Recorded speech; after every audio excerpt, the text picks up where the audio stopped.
Hello, everyone. Hi, this is Professor Morwell Carlmore in the flesh, and I do apologize for not sending you a brief instructional video kind of outlining the week ahead, but due to the inclement weather and a whole bunch of craziness on my side of things, I wasn't able to do that, but moving forward, I will be able to. I really wanted to make sure that everyone had thoroughly read through the syllabus because there were a few questions, and I think that some of it is I'll attribute it to my lack of explanation here. But I'm going to scroll down here and make sure that we're on the same page with a few things. First, our class assignments. I didn't outline or highlight these in my previous video, but I want to make sure to just briefly discuss what is expected in the autoethnography analysis project.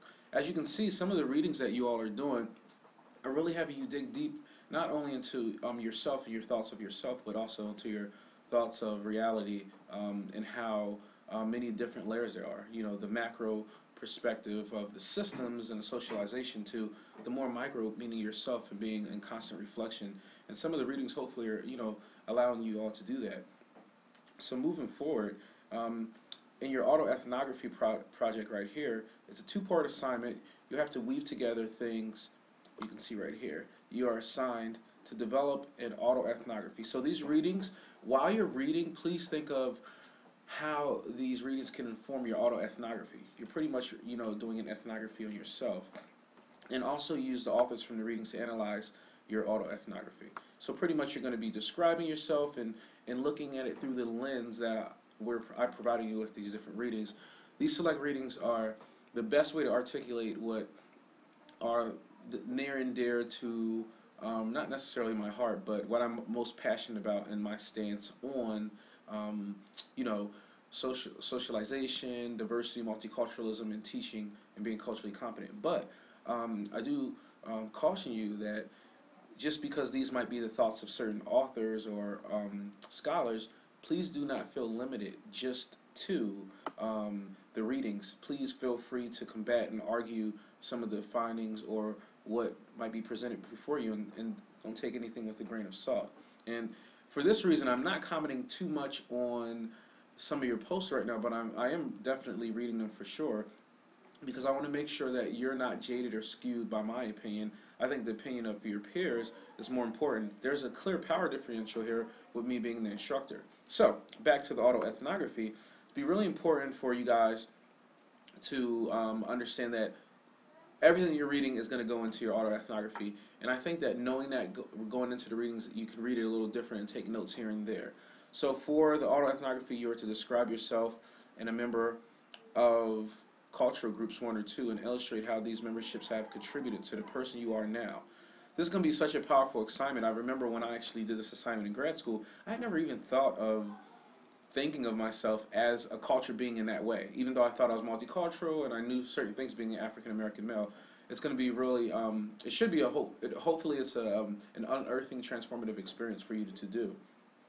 The analysis of your autoethnography will identify the themes described by the authors we're reading that emerge about the cultural groups to which you belong and how you were socialized. This analysis provides an opportunity to generate important in-depth discussions. So pretty much when realizing in the course Cultural Foundations of Education, realizing how to become more multiculturally competent and a teacher that is more inclusive in terms of in teaching, it's really important, of course, as we all know, to start with yourself.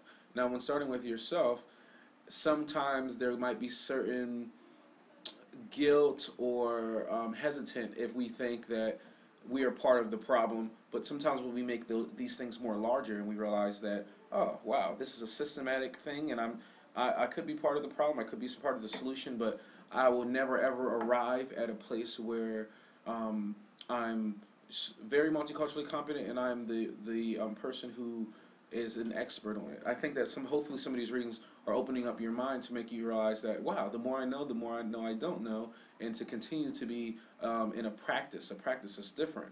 a practice of being a culturally competent instructor, which means you're always open, you're always in tune, and you're always willing to continue to grow. Which, by virtue of being in this course, I'm pretty sure you are there. You know, that's it's just interesting because sometimes it's the people who aren't taking the courses who really need to engage in some of this theory and literature. So, your institutional observation. Hopefully, you all have been able to read this, but again, just to kind of highlight it, I know you read it before. In this assignment, you will take some time to reflect and write about the influence and impact of issues of diversity and inequality in pretty much a setting. So you're going to observe a setting. Now, in picking your setting, you can just pick any school randomly. I don't want you to be too critical at the beginning of choosing your site. I want you to just choose any site, and then you observe the setting through the eyes of a sociologist, armed with your readings, you know, taking notes about what you see that speaks to the kinds of issues, diversity and inequality that we've discussed in class in the readings. And when I say in class on here, I'm referring to your discussions with your group, and I would hope that you are commenting a little bit more on each other's posts. I haven't seen much.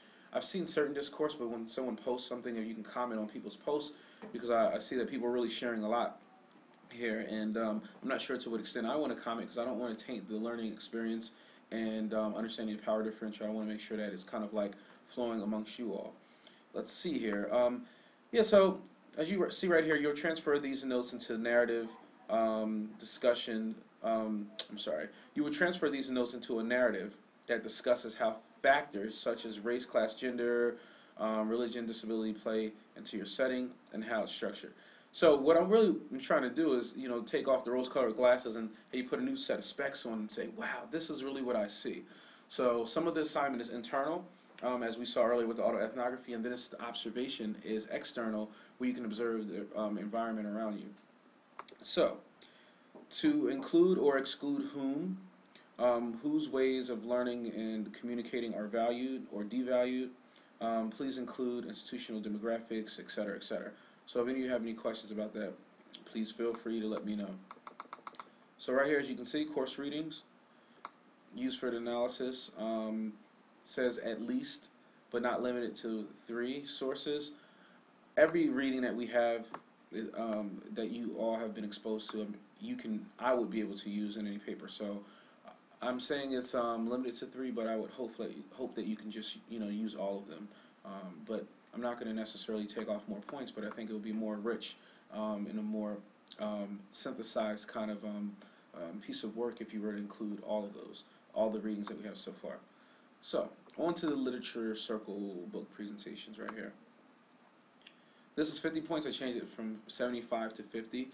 So pretty much with your literature circles, hopefully you've been looking at your you know, discussion board with your group, and you all have identified both a representative and a book. I think I have about two groups down that have identified a book. I just posted some more books up there today for you all to kind of see. Now, the purpose of the literature circle is so that you can engage in discussion about a piece of literature that's relevant to education or cultural issues in education. And as you engage in this discussion, it'll create kind of like a think tank around the reading that you guys selected. And that's what was the purpose. But a book is really important because I'm not sure if any of you practicing as a teacher right now actually do professional development. We have book circles, and you continue to reflect and engage. And this is something that you won't only be doing now in class, but as you continue forward into the future, as teachers continue to engage in literature circles. And I think it's a great tool for professional development that's very cheap. So, it says each group is responsible for creating a one-page handout that highlights key ideas of the book. Please make sure that you all are kind of thinking about that. And I would like to have a meeting with your group about the literature circle book presentations before you actually present, and also the identity and learning group presentations. Again, on Wednesday nights, I'm blocked off my whole Wednesday night to engage in these meetings. We could have a WebEx meeting, which is kind of like a Skype, and then or a phone conversation. I'm actually recording right now on screencast.com. What Screencast does is it actually creates a huge barrier around, or a parameter around your screen, and whatever's on your screen it records. It's very easy to use. If you go there, it can record in 15-minute increments, but it's not as user friendly as if you were to download Jing, and then you could have Jing, but that only records in 5-minute increments. Whatever is on your screen at that time will appear in the video. So it's pretty cool. And if any of you want me to walk you through it by phone, I can definitely do so. So resources and literature circles are right here. I'm sure you've all read that. Identity and learning group presentations. Now first, I wanted to make sure that you realize that these are 15 to 20 minutes, no more. So if you're using screencast, it only records up to 15 minutes, so that's fine. 20 minutes if you had some other means of recording it and uploading it, great. But if you can kind of just stick to 15, I guess that's fine, around no more than 15 minutes. And a great thing about having this software is it actually times you, so you'll have to end when the video stops recording. So, identifying learning group presentations, you're to work with 2 or 3 members, and this is very open, using your readings or some readings you draw from. Presentations are not to exceed 10 minutes, and you're going to be educating the class on identity and learning. So pretty much, what does identity have to do with learning? There's racial identity development, there's a lot of literature out there on how it connects to learning. There are certain personality aspects, there are many different learning styles according to your different aspects of identity, and there's a wealth of literature out there, so you can just present. I'm not really requiring much of, I mean, a handout will be great, but just presenting and educating the class, and I would like to know about this ahead of time so that you all don't do the same thing. So, lastly right here, the thing that I really wanted to highlight is review, critique of curriculum or lesson plan. You're pretty much going to view it from a lens armed by your different readings and making sure that it's culturally competent or culturally informed lesson plan. And again, you can just choose any lesson plan or curriculum and pretty much dissect it from there. So hopefully this was helpful in going through. Reflection on gatekeepers right here. As a part of your curriculum project, you will be able to write 2 letters justifying your curriculum. You will need to identify a gatekeeper who will need to be convinced that you're acceptable. So this is really important. If any of you, as you're going to be going into research, for any of you who are going to continue on to pursue EDDs or PhDs, the gatekeeper is the most important. You have to figure out how to say what you want to say in a way that's concise and understandable to them. This letter should be no more than like paragraph to 2. Shouldn't be anything in depth. It's just a quick way of you explaining what you're doing. And the reason for this is so that I can understand that you understand what you're doing. So if there are any questions about that, please let me know. Lastly, there's going to be a final reflection statement here. And the reflection statement is going to reflect on your experiences, give you opportunity to kind of like engage in focused thinking on your perspectives about what you have been reading in class discussions. So this is going to be 2 to 3 pages right here. Let's see what else. I'm thinking you all read this, so I feel kind of, I feel like sometimes I over-explain things, and that's why, for the sake of this course, I didn't explain some things. But when you're online, it's a little different when you're, doing a cyber class. So I think I owe it to you all just to make sure. So hopefully you've these requirements right here you reviewed, and then the papers must be typed and double-spaced, and then you must use one citation style and be consistent. If eligible, if all graduate level work, you're expected to carefully proofread. And moving right along, class participation, 50 points right here.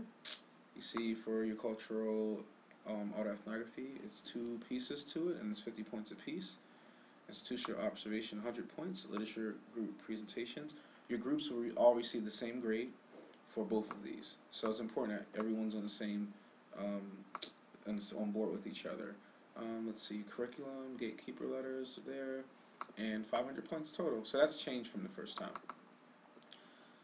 Okay, before I go, free post right here. Just make sure that you realize that you have a free post to do. In these weeks, you're going to post something to your group. Choose someone from your group. I'm not sure how you want to do it, but it's for people, or not for people, but for you all to post an article. You can just do one per group that pertains to the lesson that week as a free post. You can post it to the entire group via Edmodo. These are going to count towards your whole group's participation grade. And that is it. Let me know if you all have any questions. My time is running out. It's kind of interesting when you have to record and you're timed.